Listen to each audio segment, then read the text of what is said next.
This Torah class is brought to you by TorahAnytime.com. Okay, Bruchim Habayim, Afreilichen Lag BaOmer. So Baruch Hashem, we're here again at our annual Yom Ha'Hilula, L'Kavod the Holy Tana of Shimon Bar Yochai, and we're in a special undisclosed location of Mishpachas Jacobs, who want to be Mavarich the Jacobs family, that may this makom, which shall remain unknown, should always be a makom of Torah, bracha, hatzlacha, good health, yeshuos, refuos, nachamos, ad soif kol hadoros. So the holy day of Lag BaOmer, the 33rd day of the Omer, we're about 2/3 of the way until the Kabbalas HaTorah, and we know this day is very much connected to the Tana of Shimon Bar Yochai, that even though we don't have specific evidence that the RASHBI was nifter on Lag BaOmer, but traditionally, of course, for generations, it's already observed that today is the yard site, the Yom Ha'Hilula of the RASHBI. The Chidah says, we heard that this is his yard site.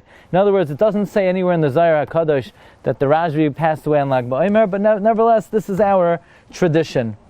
So let's begin with a comment of the Zohar, because Rabbi Yaakov Hillel writes in his Sefer on Lag BaOmer, Eid Hagal, that many people find it very difficult to find their way to Meron on Lag BaOmer, and certainly this year, probably less people are in Meron than maybe in 100 years. But Rabbi Yaakov Hillel writes that especially when it comes to tzaddikim, there's a concept that they are ganus. Where are they hidden? Where does the tzaddik lay? Where is the kedusha of the tzaddik? The kedusha of the tzaddik is in his words. So by studying the words of the tzaddik, the divrei Torah of the tzaddik, by speaking about the praise of the tzaddik, especially the RASHBI is the one who says in the Gemara Yivamis that any Talmid Chacham that you say over Torah from his name, his lips move in the grave. So who greater than the RASHBI can we invoke their name and thereby, so to speak, bring alive the memory of the tzaddik? So may our learning of the Torah of the RASHBI be in lieu of being at his makam menuchasai, and therefore all of our tefillos this evening and in this makam should be niskabel ki'ilu we were there. So let's begin with a statement in the Zohar. This appears in the Hakdama on Daf Daled. The Zohar tells us, and by the way, the Chidah writes that of all of a person's learning, the Zohar has the highest esteem of all of a person's learning. It's on the highest echelon of Talmud Torah, to the extent that even if you don't understand what it says, the Chidah says you should still read the words of the Zohar. He says that even though the entire Torah are the names of HaKadosh Baruch Hu, nevertheless, when it comes to, let's say, the Chumash, the words are couched in a narrative. So when you read the story, you forget about the fact that these words are names of the Ribbon Shalom. But the Zohar is the raw Shemois of HaKadosh Baruch Hu, and therefore it is the most, in a way, the most pristine revelation of names of HaKadosh Baruch Hu. So let's read the words of the Zohar. This is an account of the holy Tani Reb Chia. Ishtatach Rabbi Chia Ba'ara. Reb Chia prostrated himself on the ground. This is when Reb Chia went to visit the grave of the RASHBI. V'noshak la'afra. Reb Chia kissed the dirt. Ubachav Amar. He cried and he said, Afra, Afra, dirt, dirt. Kama ad kashay kadal. You're so stiff-necked. You're so brazen. Kama ad b'chatzifu. You're so chutzpahdik. Kol machmadei eina yizbulun bach. All the most treasured individuals wither in you. Dirt, you've put to the dust the best of them. Kol amudei nahorin da alma teichel v'tidak. All the pillars of light you consume and you digest. Earth, kama ad chatzifa. You're so chutzpahdik. Even baitzina kadisha, even the holy lamp, where the RASHBI is called the holy lamp. He's called the holy light. To have a Noher Alma, who is the light of the world. Shalita, Ravriva, Mimana, Desachvasa, Mekayim Alma, Izbli Labach. The cornerstone of the world, the merit of the whole world, withered in you dirt. So Reb Chia is, so to speak, criticizing the dirt. You know, you destroy the best individuals, you cause to decompose all the great tzaddikim. But then, the Zohar says, Ishtoimim Rigachada. Reb Chia sort of was stunned for a moment. He had a second thought. He said, you know what? Come to think of it, V'amar afra afra loy tiskai. He says, dirt, dirt, don't be arrogant, because the truth is there is an individual that you never decomposed. The lo yismasrum b'chamudin da alma. It was never given over to you, the true pillar of the world. Reb Shimon lo yizbal ibach. Reb Shimon never withered in you. So we have a very interesting account where Reb Chia is taken when he visits the kever of the Rashbi, and he's sort of scolding, he's screaming at the dirt, why do you decompose the best of them? Even Reb Shimon, and then Reb Chia says, you know what? Wait a minute. You never got Reb Shimon. Reb Shimon, you were never zoicha to cause to wither and to decompose. So what is the meaning of this teaching of the Zohar? What was Reb Chia saying? What did Reb Chia think? And what was his final conclusion? So let's come back to the well-known story about the Rashbi and his son Reb Lezer, Reb Shimon, when they were running away from the Roman government. We know the conversation they had. The Rashbi criticized the Roman government, that everything they do is for their own benefit, and because of that the Rashbi had to run away, and he hid out in a cave for 13 years. Says the Gemara, Israchish Nisa, a miracle occurred.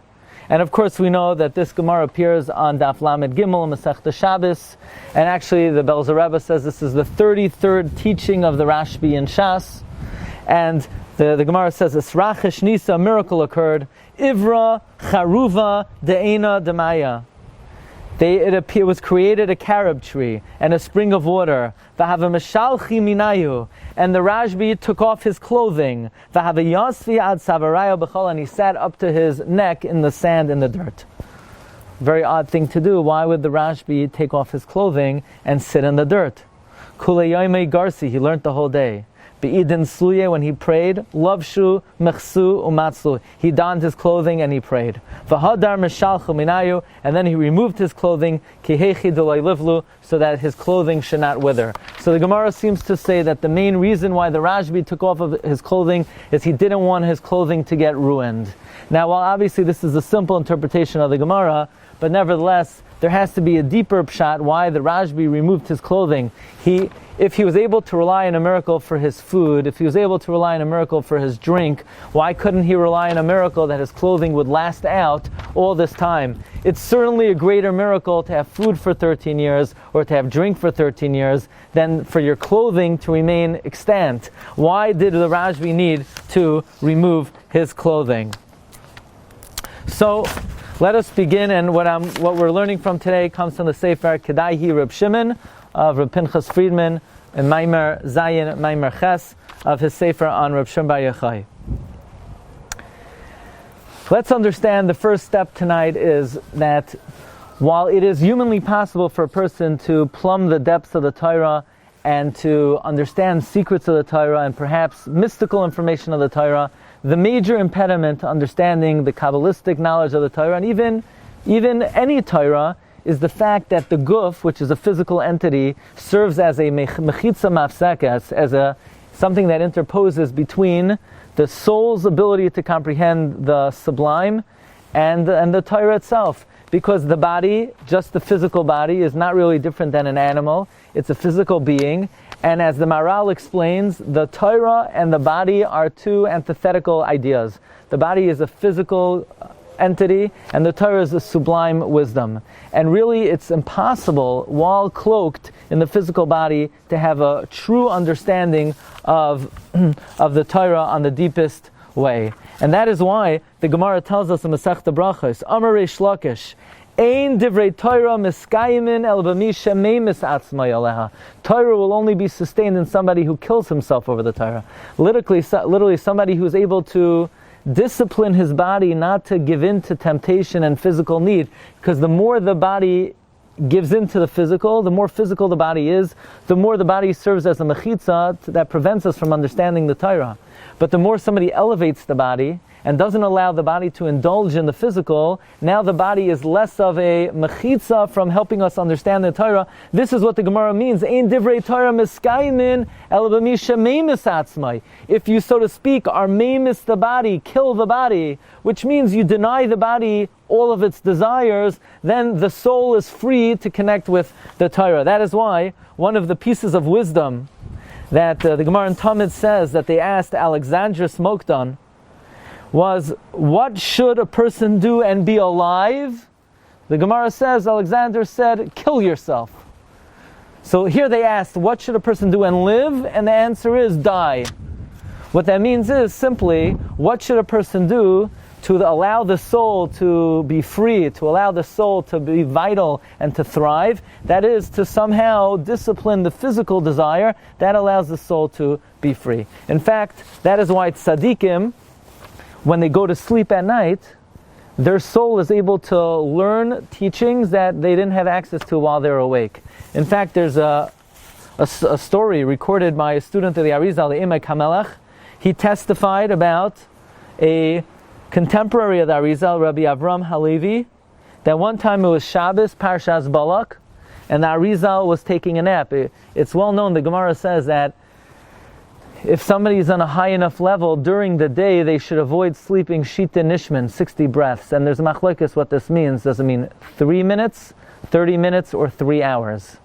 But there is an opinion during the day one should not even sleep 3 minutes. Very great tzaddikim were makbid on this, but the Arizal on Shabbos was makbid to sleep a long nap Shabbos afternoon. And I know many people, they're not makbid on every chumrah of the Arizal, but this particular one that resonates with many people. So this Rabbi Avram was watching the Arizal sleep, and as he slept, the Arizal's lips were moving, and he got a little too close, and he sort of jarred the Arizal, and the Arizal says, "What are you doing here?" And he says, "I'm sorry to disturb you, but I noticed that your mouth is moving while you're sleeping. What are you doing?" So the Arizal says, "My soul goes up to Shamayim, and I'm learning about Parshas Balak and the exchange between Bilam and the donkey." So Rabbi Avram Halevi said, "So nu, please say over what you just learned in your little nap." And the Arizal says, "I swear that even if I would talk now straight for 80 consecutive years, I would not conclude what I just learned in this brief amount of time."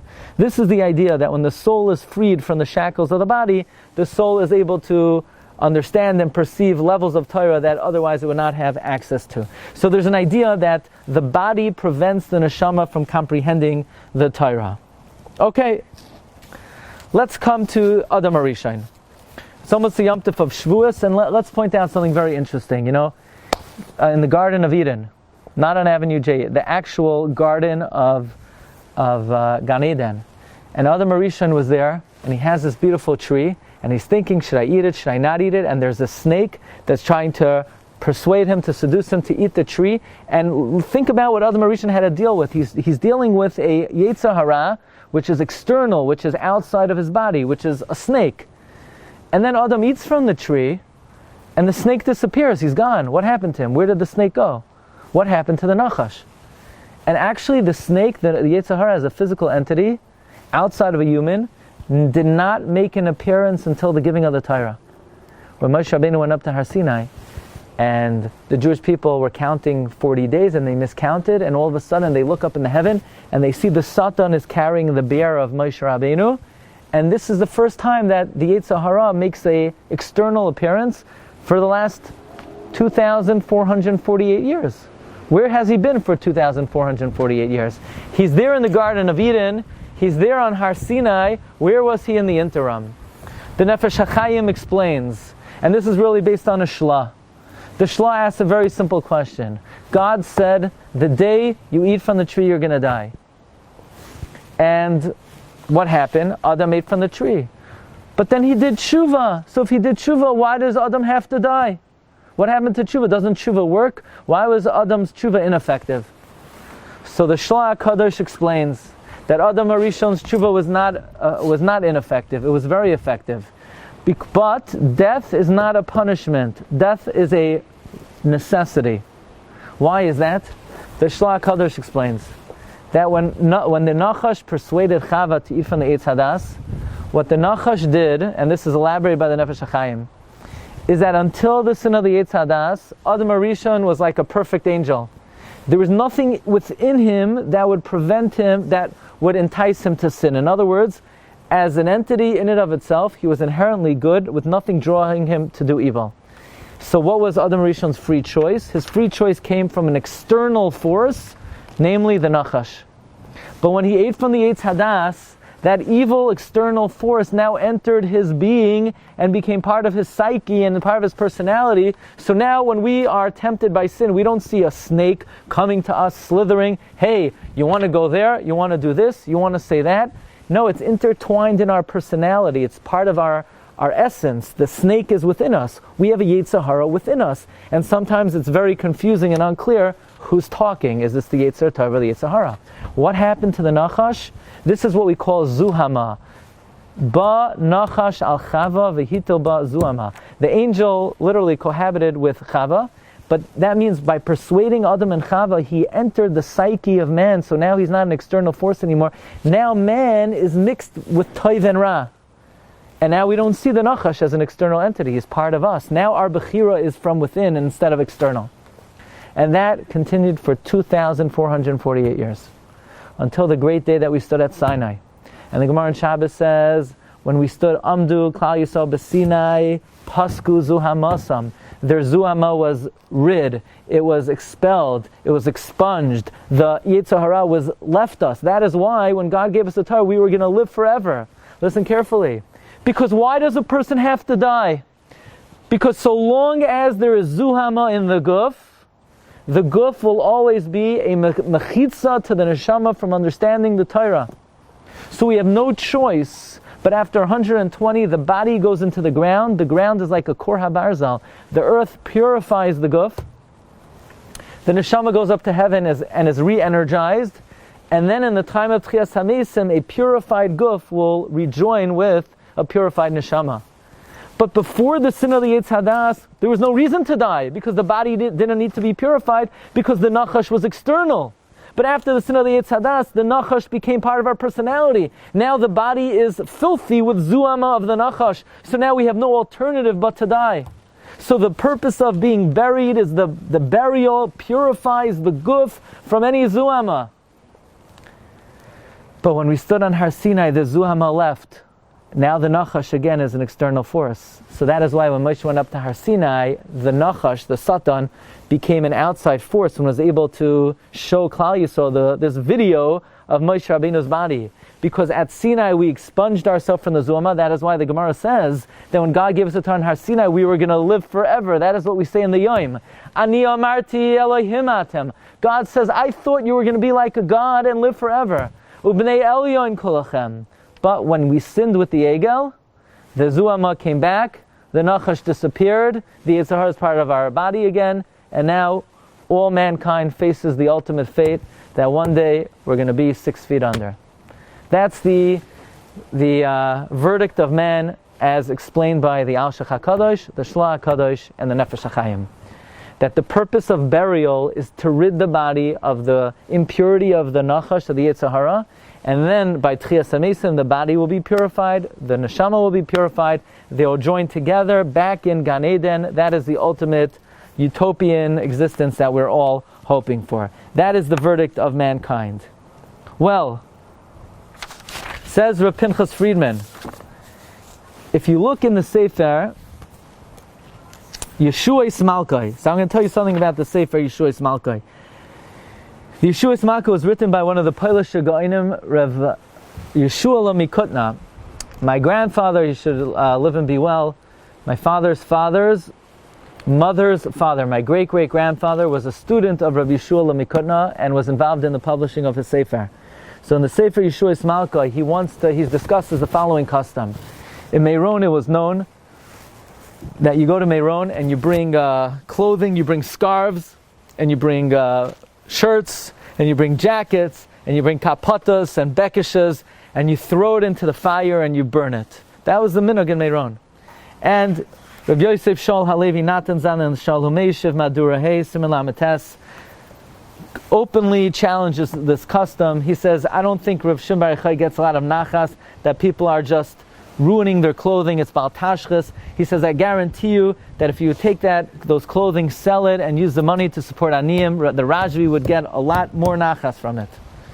However, this is some kind of Minhag Yisrael. Minhag Yisrael is that they would burn clothing in the fires in Meron. And the Yeshua's Malkai defends this custom. What's the meaning behind this custom? What's the logic of this custom? Why would they burn clothing l'kavod Reb Shimon? How is it a kavod to Reb Shimon to burn custom-made suits? So, says Yeshua's Malkai, the Rashbi and his son Reb Eliezer Reb Shimon, what are they doing there? Taking off their clothing. Why are they taking off their clothing? The reason they were taking off their clothing is they understood. Now, in their state of quarantine, without any social interaction, with full social distancing, especially among Hasidim, among Talmidim of the Meron, Rav Nachman of Breslov, and among all branches of Balei Musar, it was considered the closest and best way to come close to HaKadosh Baruch Hu was through hisboidedus, being in seclusion, having time to contemplate, having time to think and analyze and study. And for many people, hisboidedus doesn't do anything, it just brings depression. But if somebody had the wherewithal and the ability, they would be able to make use of seclusion to really think and separate themselves from those things that drag us into phenomena that pull us down. Be it as it may, the Rashbi and Rabbi Lezer, Rabbi Shimon, they removed their clothing because they realized that in this cave, with no challenges, no nisyonos, they could just scale the heavens and reach the madrega of Adam HaRishon before the Chet. And we know Adam HaRishon before the Chet, they weren't wearing begadim. Their clothing was their skin. Their skin was kas noisar with an aleph. Their skin illuminated spiritual light. So says Rabbi Yeshua Malkai, the idea of Reb Shimon and his son removing their clothing was to signify that they had the opportunity, and they took advantage of the opportunity, to reach the madrega of Adam HaRishon koydem hachet. And therefore, the minhag of burning clothing at the kever of the Rashbi was to signify that, look at the great madrega that the Rashbi and Rabbi Lezer, Rabbi Shimon reached. They reached the madrega of Adam HaRishon koydem hachet.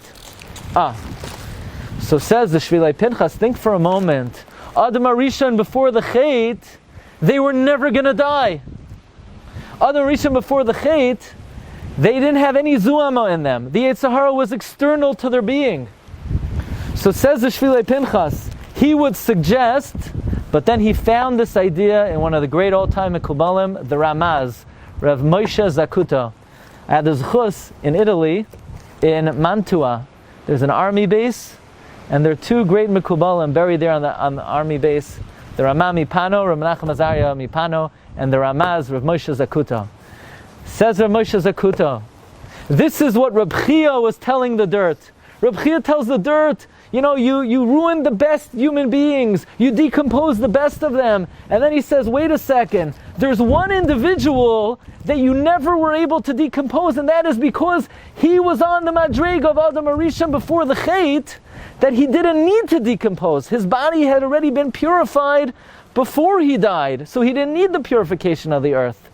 And who is that? That was Reb Shimon. So Reb Chia is saying to the dirt, you know what? There's one person who you never decomposed, and that's Reb Shimon. Says Reb Moshe Zakuto, that was the kavana of Reb Shimon and Reb Lezer to remove their clothing, to reach the madrega of Adam HaRishon koydem hachet, and then sit in the dirt, because what they were doing was, instead of the dirt purifying them after 120, they realized that in the cave, by removing their clothing and purifying themselves in the dirt, they would be able to reach the madrega of tzaddikim la'achar misasam b'chayehem. In other words, Reb Shimon and Reb Lezer reached the purification of tzaddikim after their kavura. In other words, their kavura in the cave purified them, and now we understand how it was of all the Tanoim who was able to scale the greatest heights of Kabbalistic wisdom, Reb Shimon and Reb Lezer. Why? Because usually what's the great impediment to understanding the secrets of the Torah is the guf. But their guf was already purified. They already, so to speak, experienced the purification of the Korah Barzel of the Aretz, even b'chayehem. So let's just conclude. It's interesting that there's another Gemara, the Gemara B'Metzi on Daf Pei Gimel Amud Beis. Rebbe Lezer Reb Shimon, after his father passed away, we know one thing about Rebbe Lezer Reb Shimon, he was a Baal Basar. He was a corpulent individual. And he wanted to make an experiment to see if he would decompose after 120. So he had surgery done. The Gemara says they brought a Sam Hashena, in other words, they put him general anesthesia, and they opened up his belly, and they removed, the Gemara says, streams of fat, baskets and baskets of fat, and they put it out in the hot sun, and it didn't decompose. Says Rebbe Lezer, Af besari yishgoin lavetach. My flesh will lay in confidently, securely. So we see the Madrega Rebbi Eliezer Reb Shimon. This is exactly what we're saying. That Rebbi Eliezer Reb Shimon never decomposed because he had already put himself through that purification process in the cave. That was the function of being buried in the cave for 13 years. The Arizal says, and this will give us one added insight, that there was another individual who was able to purify his body so much while he was alive that he reached the Madrega where his body was not an impediment to his neshama. And that is none other than Moshe Rabbeinu himself. Says the Arizal, the RASHBI was a nitzutz of Moshe Rabbeinu. Just like Moshe Rabbeinu ran away from the sword of Paroi and achieved his greatness in the Midbar, so too the RASHBI ran away from the Roman Caesar and achieved his greatness in seclusion. The RASHBI was a nitzutz of Moshe. Now let's talk about the Madrega of Moshe Rabbeinu. Literally nobody knows where he's buried. Says the Kazhan Tzamagid, there's another meaning. Nobody knew why Moshe needed to be buried. He was already on a Madrega where his body was purified b'chayav, that it was not understandable to the human mind why Moshe Rabbeinu needed to be buried. Well, this is the Madrega of the RASHBI as well. The RASHBI and Reb Shimon, they were in quarantine, they were in seclusion. They could have thrown in the towel. They could have fallen into a Great Depression. They could have wallowed in their misery. But think about what they did. Instead of feeling sorry for themselves, they used the opportunity to elevate themselves to the highest imaginable Madrega that man has reached. That's the Madrega of Moshe Rabbeinu. In fact, when Moshe Rabbeinu went up to Har Sinai, the pasuk says in Tehillim, Shavisa Shevi.